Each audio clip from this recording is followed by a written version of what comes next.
আসসালামু আলাইকুম, welcome back to my channel Rumi's recipe. আপনাদের জন্য নিয়ে আসলাম কলিজা বোনা রেসিপি। যেহেতু সামনে কুরবানি, আপনারা এটা রান্না করে খেতে পারেন। এই পরিমাণ কলিজা ধুয়ে খুব ভালোভাবে পরিষ্কার করে কেটে নিয়েছি। কলিজা বড় বড় টুকরো করে কাটা আছে। কলিজাগুলো ফুটন্ত পানিতে কিছুক্ষণ জাল করে নিব। এতে কোনো ভিতরে ময়লা থাকলে সেটা বের হয়ে যাবে। এরপর পানিগুলো ফেলে কলিজাগুলো আরো একটু ধুয়ে নিয়েছি। এখন কলিজার উপরের পাতলা আবরণটাকে ছাড়িয়ে নিব, না হলে রান্না করার পর শক্ত শক্ত হয়ে যাবে। এবার কলিজাগুলো ছোট ছোট টুকরো করে রান্না করে নেব। দেখেন, একবারে ছোট ছোট টুকরো করে নিয়েছি।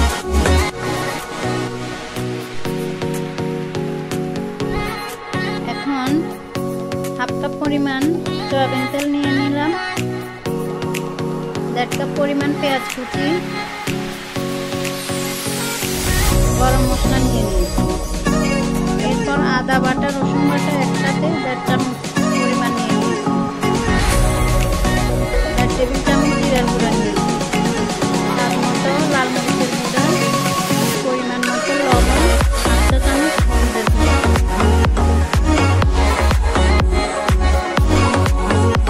এখন একটা প্যানে তেল দিয়ে নিব।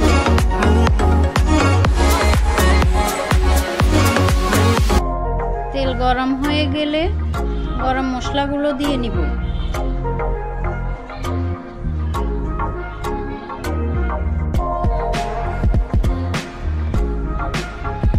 গরম মশলাগুলো হালকা ভেজে নিব। ভাজা হয়ে গেলে পেঁয়াজ কুচিগুলো দিয়ে একটু ভাজা করে নিব।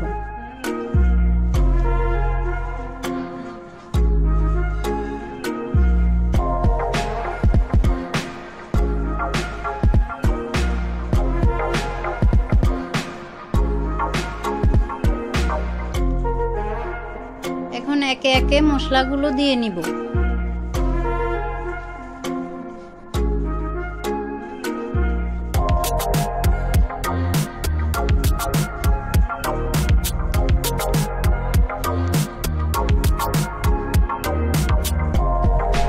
এখন নেড়ে চেড়ে একটু পানি দিয়ে মশলাগুলো ভালোভাবে কষিয়ে নিতে হবে। একটু পানি দিয়ে নিয়েছি। এখন আমি কিছুক্ষণ ঢেকে রেখে দিব।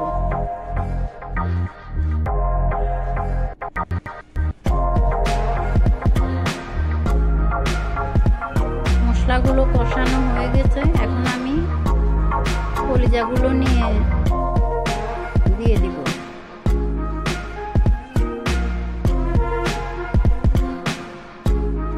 এরপর কলিজাগুলো মশলার সাথে খুব ভালোভাবে মিক্স করে কিছুক্ষণ কষিয়ে নিতে হবে। কলিজাগুলো কষিয়ে নিয়েছি। এখন 1 কাপ পরিমাণ পানি দিয়ে কিছুক্ষণ রান্না করে নিব, খুব ভালোভাবে সিদ্ধ করে নিব, যেন একবারে মাখা মাখা হয়ে যায় ঝোলগুলো।